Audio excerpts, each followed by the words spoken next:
ਤੁਸੀਂ ਸੁਣ ਰਹੇ ਹੋ ਪੰਜਾਬੀ ਰੇਡੀਓ USA ਤੇ ਸਿੱਖ ਇਤਿਹਾਸ ਦੇ ਵਿੱਚ ਅੱਜ ਦਾ ਦਿਨ। ਅੱਜ 28 ਅਕਤੂਬਰ ਹੈ।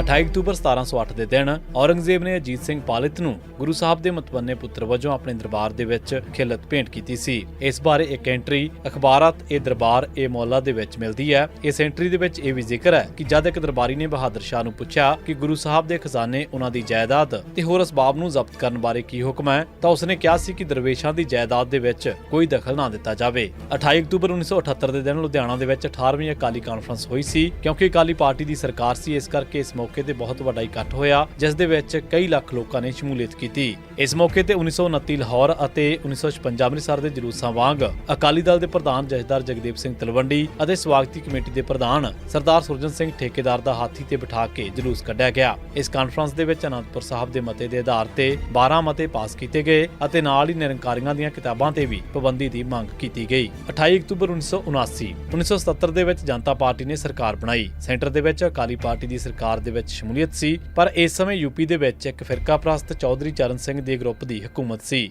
ਅਕਾਲੀਆਂ ਦੇ ਨਾਲ ਭਾਈਵਾਲੀ ਹੋਣ ਦੇ ਬਾਵਜੂਦ ਪੁਲਿਸ ਨੇ ਝਗੜੇ ਦਾ ਬਹਾਨਾ ਲਾ ਕੇ 28 ਅਕਤੂਬਰ 1979 ਨੂੰ ਮੇਠ ਦੇ ਇੱਕ ਗੁਰਦੁਆਰੇ ਨੂੰ ਸੀਲ ਕਰ ਦਿੱਤਾ ਅਤੇ ਇਸ ਉੱਤੇ ਕਬਜ਼ਾ ਕਰ ਲਿਆ। ਇਸ ਦੇ ਖਿਲਾਫ ਸਿੱਖ ਸਟੂਡੈਂਟਸ ਫੈਡਰੇਸ਼ਨ, ਦਲ ਖਾਲਸਾ ਅਤੇ ਇਸਤਰੀ ਅਕਾਲੀ ਦਲ ਨੇ ਮੋਰਚਾ ਲਾ ਦਿੱਤਾ, ਪਰ ਅਕਾਲੀ ਦਲ ਨੇ ਕੁਝ ਵੀ ਨਾ ਕੀਤਾ। ਉਂਝ ਅਕਾਲੀ ਦਲ ਆਪਣੇ ਆਪ ਨੂੰ ਪੰਥਕ ਹਿੱਤਾਂ ਦਾ ਪਹਿਰੇਦਾਰ ਕਹਿੰਦਾ ਹੈ। ਪੰਜਾਬ ਪੁਲਿਸ ਨੇ 28 ਅਕਤੂਬਰ 1990 ਦੇ ਦਿਨ ਮੰਗਰਾਜ ਸਿੰਘ ਉਰਫ ਮੰਗਲ ਸਿੰਘ ਵਾਸੀ ਖੁਜਾਲਾ ਨੇੜੇ ਉਦਾਨਵਾਲਾ ਨੂੰ ਇੱਕ ਨਕਲੀ ਮੁਕਾਬਲੇ ਦੇ ਵਿੱਚ ਸ਼ਹੀਦ ਕੀਤਾ। ਪੰਜਾਬ ਪੁਲਿਸ ਨੇ 28 ਅਕਤੂਬਰ 1992 ਦੇ ਦਿਨ ਰਘੁਵੀਰ ਸਿੰਘ ਪੁੱਤਰ ਬੰਤ ਸਿੰਘ ਵਾਸੀ ਗੋਸਲਾ, ਜ਼ਿਲ੍ਹਾ ਰੋਪੜ, ਪ੍ਰਤਾਪ ਸਿੰਘ ਪੁੱਤਰ ਚਰਨ ਸਿੰਘ ਵਾਸੀ ਪੰਡੋਰੀ, ਰਣਜੀਤ ਸਿੰਘ ਰਾਣਾ ਤੇ 3 ਹੋਰ ਸਿੱਖਾਂ ਨੂੰ ਨਕਲੀ ਮੁਕਾਬਲੇ ਦੇ ਵਿੱਚ ਸ਼ਹੀਦ ਕੀਤਾ।